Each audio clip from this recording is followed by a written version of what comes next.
was good. I came to America from Sweden with nothing and slowly built myself up. I was a fitness photographer, exclusively contracted to work for the biggest fitness magazines in America. Kat was an Air Force major and an avid weekend warrior. She got up every morning before putting on a uniform and going to work to run, swim, and cycle. Kat and I later got married in Belize on the small island on which Kat was born. It was a dream destination wedding with all our friends and family. We said I do to each other, and we said for better or for worse. We just never knew how true the words for worse would become just 1 year later. I am Chief Master Sergeant Carlos Martinez. I'm the senior enlisted leader for the 8th Space Warning Squadron, stationed at Buckley Space Force Base, Colorado. Kat was in a major accident.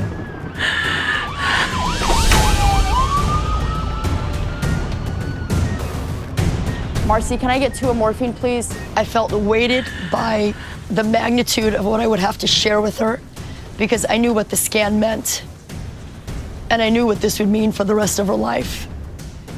While I had to be loyal to the truth and explain that to her, at the same time, I don't want to take away her hope. But I immediately switched into the wingman mode. I contacted the command post. I remember the call from the first sergeant when it happened. We didn't have a lot of information, so we made plans to go to the hospital to see how she was doing. I remember that day very clearly. I received a call. I was at home and received a call from then Colonel Garant. And he basically told me that Kat had been in a terrible accident. My name is Barbara Golf. I am a member of the United States Space Force, and I am the equivalent of a one-star general in the civilian service. We got the phone call that she was seriously injured, if not on the brink of death. It was absolutely shocking. Frankly, Kat was in bad shape and barely hanging on to life. I later learned her husband was also in the hospital. How about here on the side? Anything at all? Feel anything at all?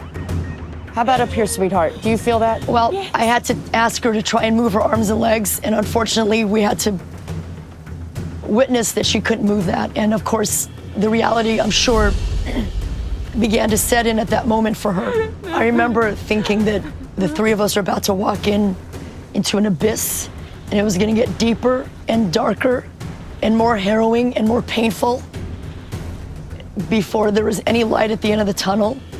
Who knew when the light would emerge? And who knew if we could walk through it together, if we'd be able to hold strong or not? My name is Pauline Nordin. I'm the founder and the president of the multi-million-dollar company Fighter Diet. I was at the gym doing cardio when I got a call from the ER. My CEO and my best friend Pavel was in a car accident. When you see your best friend and your business partner with blood from top to toe, with vomit, and the whole room is just like a crime scene, it's like you don't really know where do you start. And I had no idea if Pavel was alive or he's gonna make it. And it was just a standstill, like it just stops. I can't feel anything. And you've injured your spinal cord. I want to tell you that we're going to take great care of you, okay? I want your permission to go to surgery emergently, okay? Every good attribute that I have is being channeled through me from God. I view myself as a vessel where I have good fortune, I have blessing, I have skill. It's fear of letting people down. It's knowing that I have the capacity to make something better. And if I don't fulfill that capacity to my highest potential, I would be a disappointment to myself. I've always been a determined individual, in particular when it comes to doing something that impacts someone's life dramatically. You can bet your bottom dollar that nothing will get in my way. I will stop at nothing to getting them the best result. This is an attempt, but no guarantee that we can change anything. Oh my God. To be honest with you, as hard as this is, you may not be able to move anything again. Do you understand that? Yeah.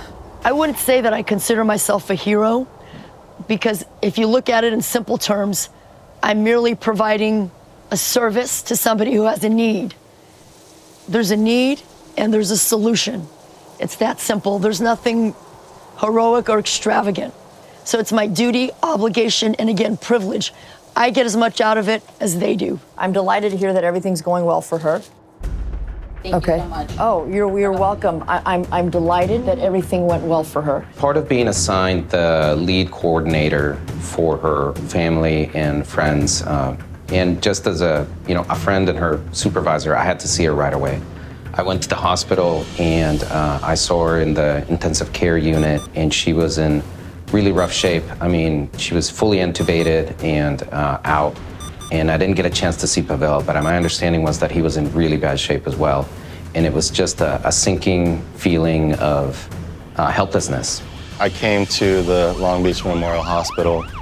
People were just heartbroken and distraught. I saw Pauline, and I barely knew Pauline, and it was just she gave me a huge hug, and she was crying, and the amount of injuries you guys both sustained was just unbelievable. At first, we didn't even know if she was going to make it through the night. That was one of the things that kind of left us all in limbo. Like, at any given moment, we thought Kat might expire. Kat was a beloved member of our team, the Wolf Pack. First thing the next day, I assembled the team to let them know about her accident. To this day, that's the greatest leadership challenge in my 31-year military career. Everyone was shocked, and many tears were shed. I think when you're privileged to be in this role, the type of work I'm allowed to do and patients trust me with, it's hard to be lackadaisical about it. It's amazing. It's literally life and death. There's not a minute of boredom that comes from it. I think I told you to be strong for her because I knew she was gonna need you like never before. If you don't take care of her, I'll hunt you down. Hey, good morning, baby. I'm out walking. It's morning. I didn't sleep good either. I'm out walking. That's all I'm allowed to do. I'll be in the hospital soon, like 10. I love you. Love you. Mwah. What's up, baby?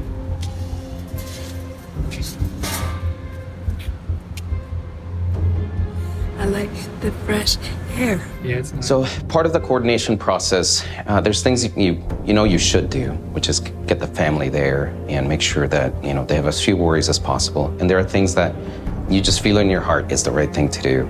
So one of those was we didn't want Kat to be alone ever in the room. So we set up a schedule. And because Kat she made such an impact across the office and across the unit that everybody signed up. And we had no gaps, and just about every day we had someone at her bedside, whether she was awake or not, whether she was in a good mood or not, to make sure that she was never alone. And because of the impact that she made prior to the accident, it made it so that people were signing up without having to go try to get somebody to be there. It's Eddie. Carlos called me. Is it all right if I come in? Kat's team really did come around her in order to support her. We had people coming in and out who set up times in order to see her in the hospital, do our best to make sure she was not alone as she was dealing with the shock and the trauma of what was happening. She was basically having her entire identity rewritten as far as who she was, what her mission was. We wanted to keep her focus on the mission was to survive. One of the reasons I was at the hospital at the beginning is because I was concerned that you weren't going to make it. And, not a lot of people gave you a lot of chances to survive. I didn't want you to be by yourself at night because I don't like to be by myself at night either. And just, I don't know. That's it. You somehow made me feel like you wanted me there too. So it wasn't even like, after a certain point, it was like, you would actually look over and make eye contact with me, and I know you couldn't talk at first, but I could definitely feel your thoughts at a certain point. And Pavel didn't have a support system in his family or friends who were there. There were a few, but his core, the one where his family, they didn't show up because they wanted a comfortable life. They wanted the way Pavel was for them. He went to America. He was gonna take you for a big trip, gonna spoil you. They wanted that. And then Pavel wanted help. He needed support, Crickets. Why? Why couldn't they come over here and help? Uncomfortable, right? So then they pretend like, no, I got so much more, in denial. Pavel didn't have any troubles. Pavel will be fine. Pavel will not die. Pavel is not a real person. They wanted that story, so they never came. What really made me gravitate towards him and talk to him in a certain way as if he wasn't my patient, but yet like a friend or a brother, was the fact that he was so selfless during the whole process. Everything was about his wife. And to my knowledge, you guys hadn't been together that long at that point, but it was new. And when I read, I was like, hey, this is true love. And he reminded me of me and my wife and how I love her and I would do anything for her and I'll put her first. And he looked at me and he hunched over and he was still doing his job and he was wounded too, but at a different capacity. But he still was stoic about putting you first. And so that's why you guys were special to me. I thought the best way to get through to him would be like, hey, this is some war stuff. We're at war with circumstances.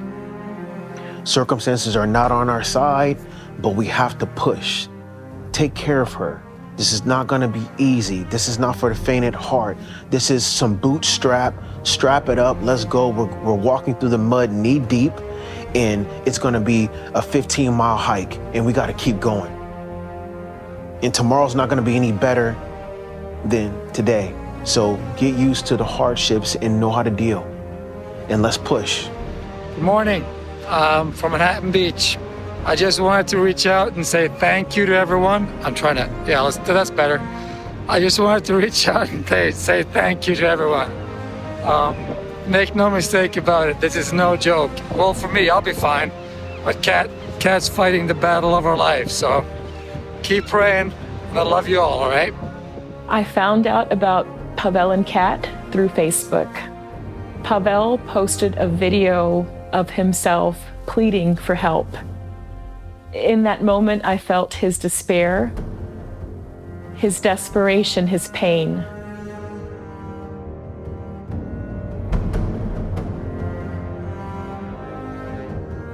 And I made it my resolve to be there in that moment for both Pavel and Kat. I did not know Pavel and Kat at that moment. I felt Pavel's pain, and it was a pain that was familiar from my own experience. I have a daughter who has special needs. I went through my daughter being in the hospital for 7 months with multiple surgeries, not knowing if she would live day by day. At one point, doctors were urging us to pull the plug on her because of her condition. But something about the human spirit, we can feel the fight. You know, if you tune in, you can feel that fight. And I always felt the fight in my daughter. And I refused to give up on her. My biggest fear is my daughter going into a home, and that's just not an option for me. That will not happen as long as I'm breathing. But something about the human spirit, we can feel the fight. You know, if you tune in, you can feel that fight. And I always felt the fight in my daughter. And I refused to give up on her.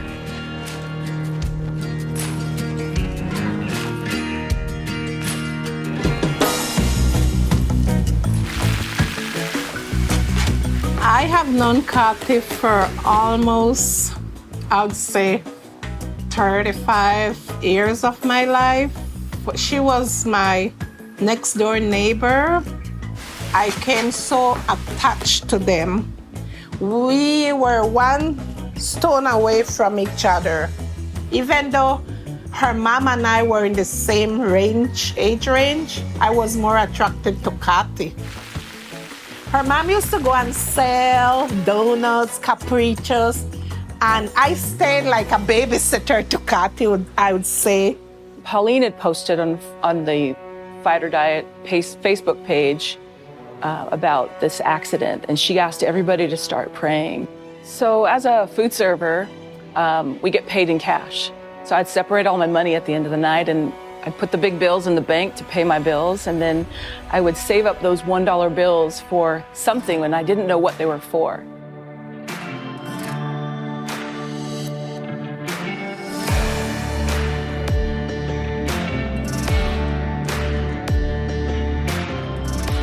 You had texted me that her blood pressure was out of control and she was overheating, and I drove over there. We were putting ice packs around her, and she would still look up at you like her eyes half open, and she would give you a little smile like she was happy that you were there. You arrived in my clinic and you were suffering, and I could recognize your suffering on a very human level. Not because I had been through this similar things as you, but that I had spent a lot of time trying to recognize suffering because of practices that I had done over many years. That we connected because I think we were meant to connect. You were meant to walk in that office, and we were meant to have some combined experiences in this lifetime. And I don't totally know why, but I think it was meant to happen. I think meant to happen means that for some reason, our spirits needed each other in that moment and moving forward. And I had a jar full of dollar bills, and I was praying to the Lord, and I thought, if I give out of what I have, everything that I have, you'll take care of me. And I said, I don't know what that looks like, Lord, but I'm breaking inside, so I'm gonna do whatever I can.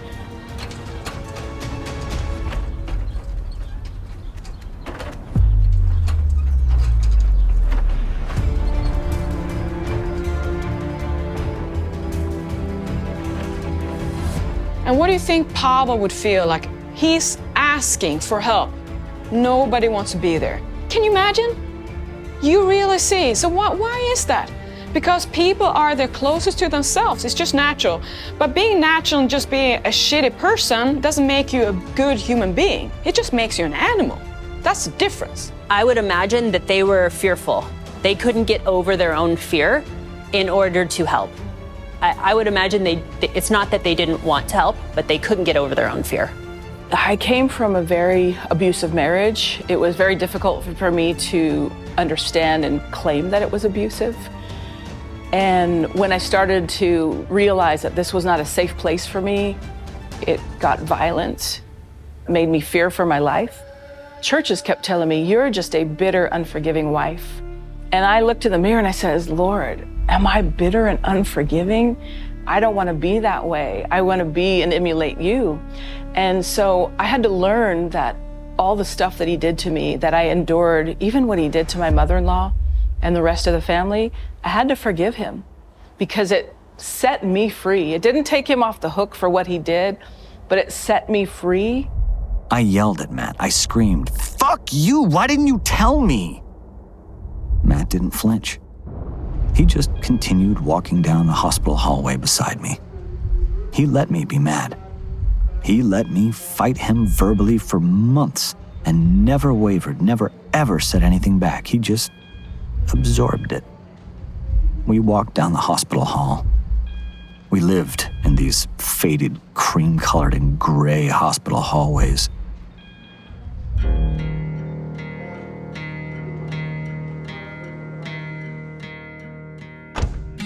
Well, I met Kat years ago through Cherry, my wife, several years ago. So she used to come down to the house every weekend from Santa Maria, and spend the weekend with us.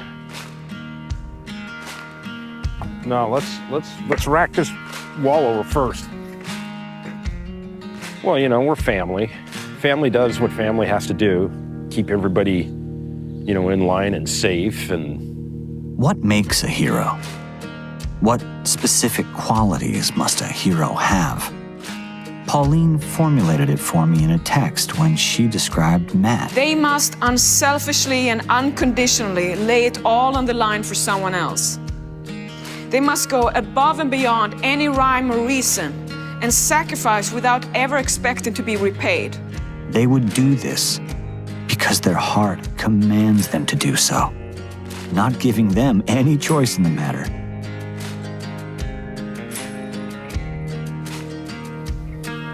What am I supposed to say? You just do what you gotta do. 185 and a quarter. My dad, he's a great person, straightforward guy, honest, doesn't beat around the bush. He's always there for family. Family's first. He'll put us before he puts anybody else. or himself. He took us in when we were just babies and basically raised me. He's a hero. Yeah, well, you know, I got 2 stepsons. You know, I learned from him. You know, you don't have to be the person to actually make the kid, to raise the kid, or to be the father. You just gotta teach him right from wrong and to keep going forward and never give up. And giving out of your heart to somebody else could also just mean sitting with them in their pain, sitting with them whatever they're going through, giving an ear to them without even speaking, and hearing their story and giving them space to share. And that for me has been a blessing, because then I know that I can walk alongside this person and be a support when everybody else around them is falling away. Most of the time, the first thing I ask, are you okay, beautiful? I send a voice, hey, my love, beautiful, are you okay? ¿Cómo estás, baby? You know, stuff like that. Then she remembers I'm a golden oldest fan, and she knows that I used to love those music. So she'd be like, girl, I play this music, I remember you, and I'll sing to her, and I'll be like, girl, pain in my heart. You on my mind, you know, and I would just sing. I'll be like, I will survive. Walk out the door. All kind of, you know, totally 80s. Girls just want to have fun. I'm a believer. Sometimes I lose my faith, but the first thing when I wake up in the morning, I ask God, you know, to just help Kathy. Kathy, just help Kathy. Then I pray for me and my family. And I miss her. And I wish things was different. But you know, everybody has their purpose on this earth. And I know exactly when I told myself we are going to be okay. And it was thanks to a Native American woman. Che is a literal powerhouse, a strongman, and a CrossFit trainer. So when you came into my gym and we started talking and you explained to me about your wife, Kat, I felt like I received the idea from source versus it was my own idea. Che was a woman of her word. She put her troops in action, and no more than 3 months after, we had our first big fundraiser at Brazil Strength. I had a big smile on my face as I walked over and hugged Che. She did more for us than she will ever know. She put my faith back in people. I believe in obviously a source greater than myself, and I think that something that creates worlds, universes, is got my back. And I know that I can be unstoppable when I can tap into that type of energy.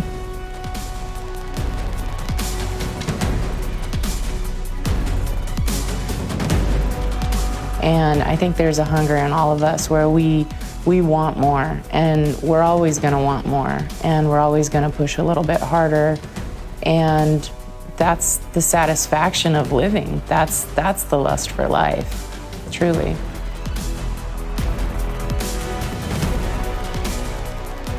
I find that I have an affinity for people who are strong, and then my respect for them just grows. And then it's a feeding kind of thing. You know, some of the strongest people I've met have had some type of incredible hardship, and it's made them also have this immense power to show empathy and compassion and love. I lay next to her, and she kind of tilts her head a little bit, and I ask, what do you want? And she says, I want to hug you. And she can't move. So I stick my arm underneath her, and I pull her on top of me and place her hand on my chest so she hugs me, you know? It breaks my heart. It breaks my heart.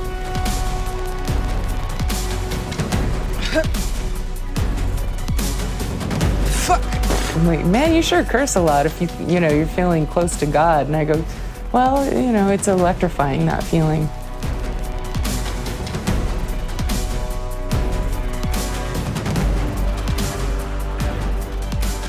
My mother died when I was 5. My dad had substance abuse problems, things like that. So I feel from birth I was set up for being able to handle just about anything thrown my way.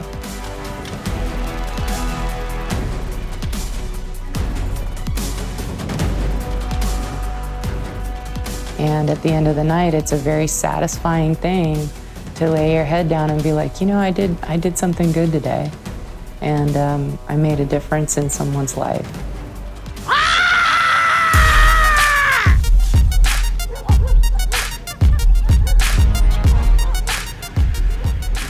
I remember going for 2 days without having a meal, and man, it was like for a Christmas day, not having anything to eat.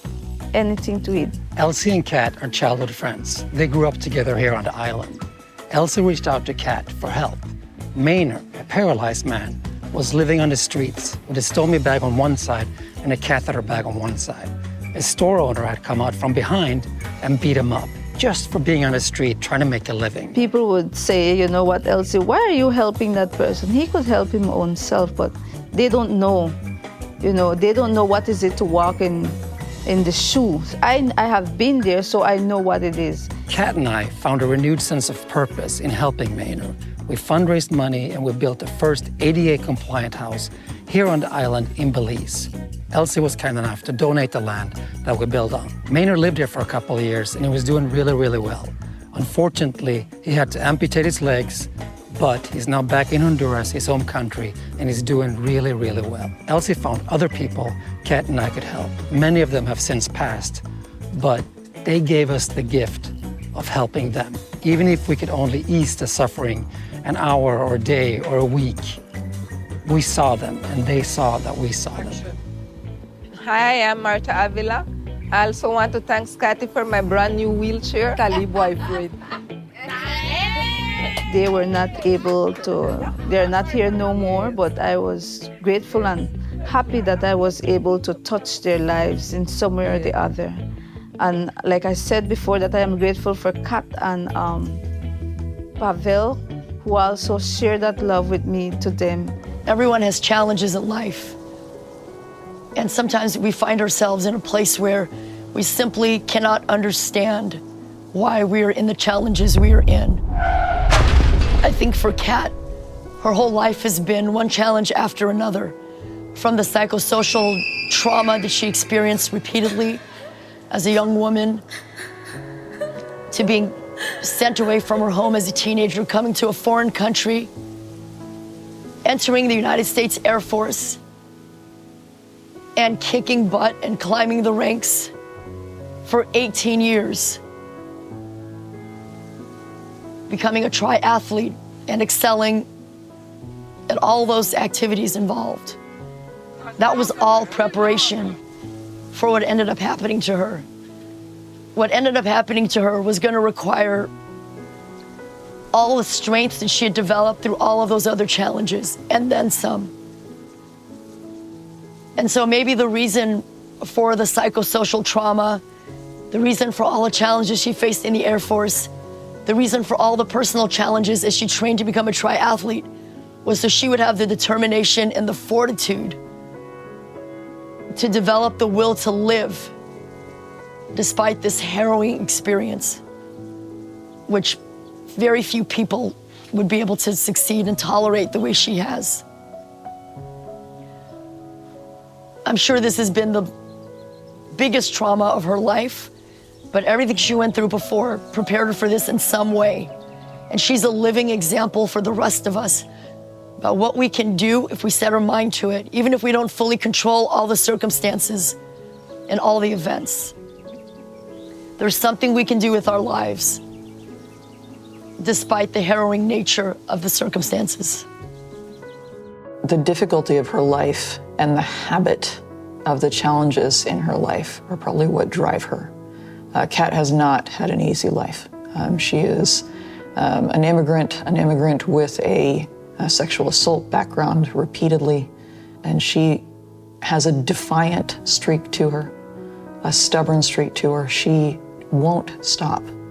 I think it's because of the habit of in her life, if she ever did stop, she would die. and she's not going to lay down and die. In hindsight, 3 things saved Kat's life: faith, her fitness, and the fact the accident happened so close to a level 1 trauma center with a neuro doctor willing to aggressively treat her injuries. It's really shitty when people have awful sufferings, right? Awful things happen to really good people, and really great things happen to really awful people, and there's not an explanation, and I would say don't waste your time trying to define it. We fear a not having an explanation for things, and so it's easier to make a reason for things happening rather than sit in the emptiness and the openness of possibility that we don't know. And I really admire and respect a man like Pavel because he has shown to me what a real man is about. So to see what a man does in the worst kind of life, I'm impressed. Pavel, they don't make men like they used to. I think we all know that. These days, many people are superficial. There are no gentlemen left in the world, hardly. Everyone's concerned with their immediate gratification, their own needs, their own selfishness. I see patients, women who have developed brain tumors, and their spouses leave them because they don't want to walk through the chemotherapy, the radiation, the brain surgery. I see that all the time. It's almost unheard of to have a man like Pavel stay in the picture, not just stay in the picture, but to be the support structure that he's been for her, to be the rock that he's been for her. And it's a privilege to even interact with him. God bless him for being in her life. Something that I admire about Pavel is he demands accountability from anyone in his circle, people he knows.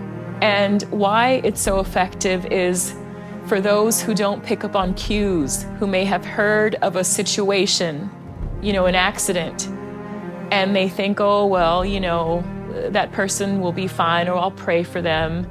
No, it takes more. It takes action. We need people to do, as Pavel would say in his post, he needs doers. So I know there's a lot of people that have a lot of funds. They've got a lot of wealth. And when they choose not to help others, they come from a place of a spirit of poverty, in my opinion. They come from a place, well, this is mine, I'm gonna hoard it. But the Lord encouraged me that if you bless others with the little that you have, I'm going to bless you. And that's what I wanted to do. I wanted to be obedient to what I knew the Word of God said. And I wanted to bless out of the little bit that I had. So when I started seeing Kat at the hospital, over time, we began to take care of her needs. Eventually, she made the transition home. And there was one thing that she always asked for, which was, come visit me, keep me company.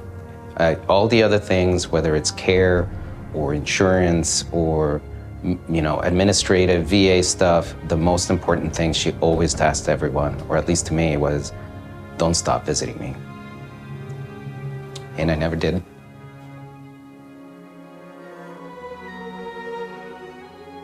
Anyone going through a tragic situation, you need those doers in your life, people who show up.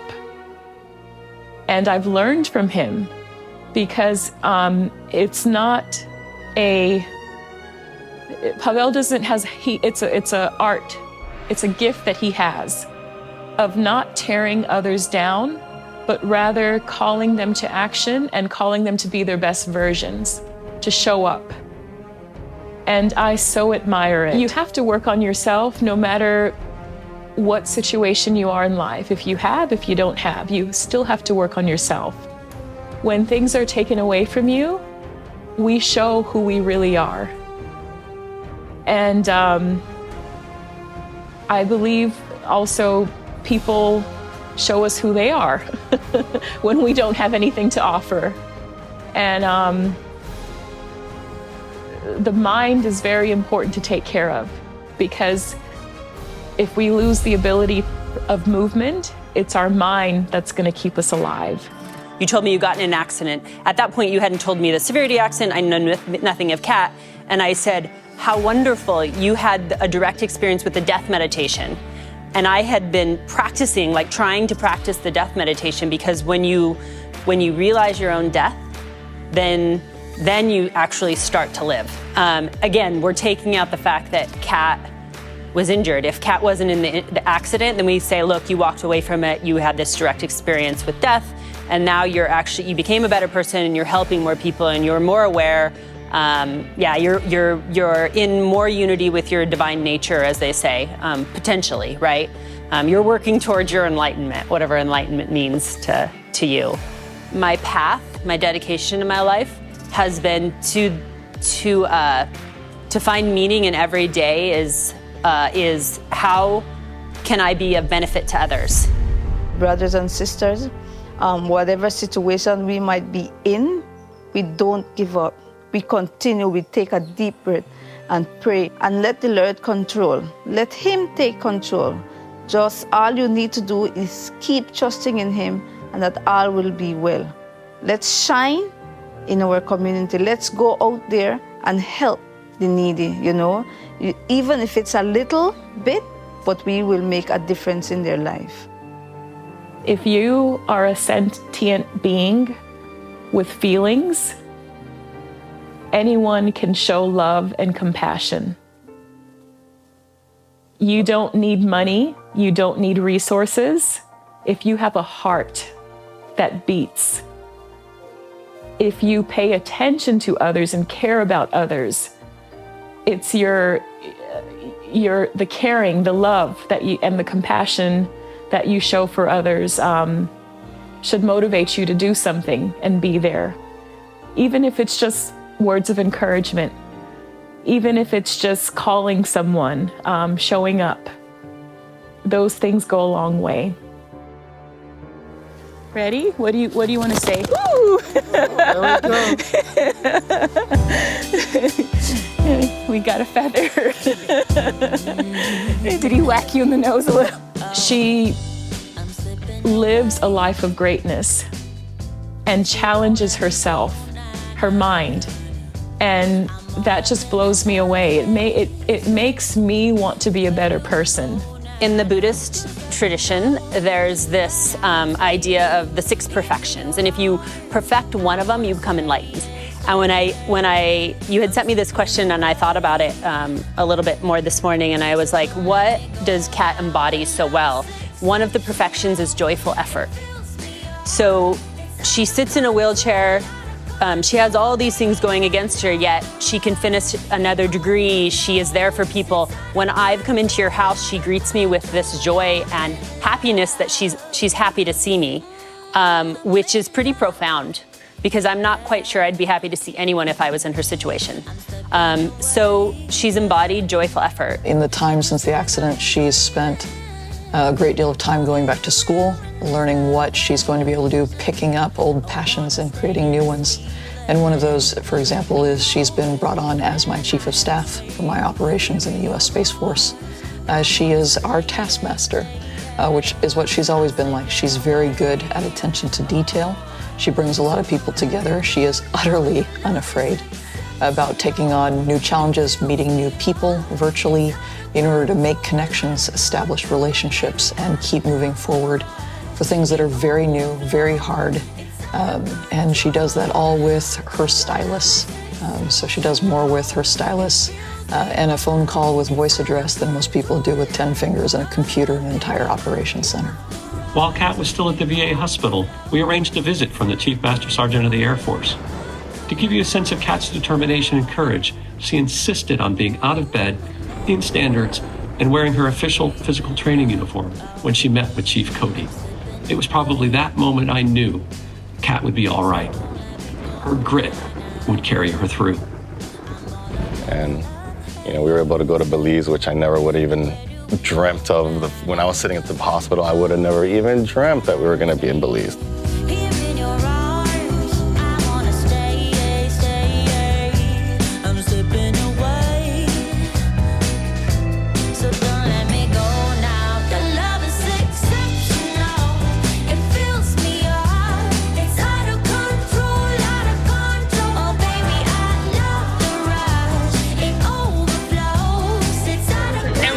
VIP, hey, saluden a Titi, vamos a tirar un selfie. Say cheese, hey. So with this, she's joined our team. We're delighted to have her, but really this is going to be, I think, a stepping stone for her.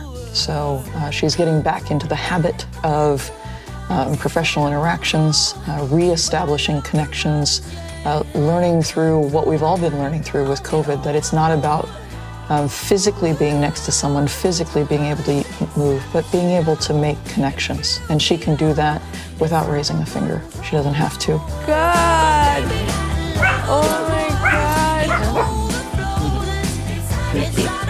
I want to break the camera. Now we just sit and talk. Or whatever.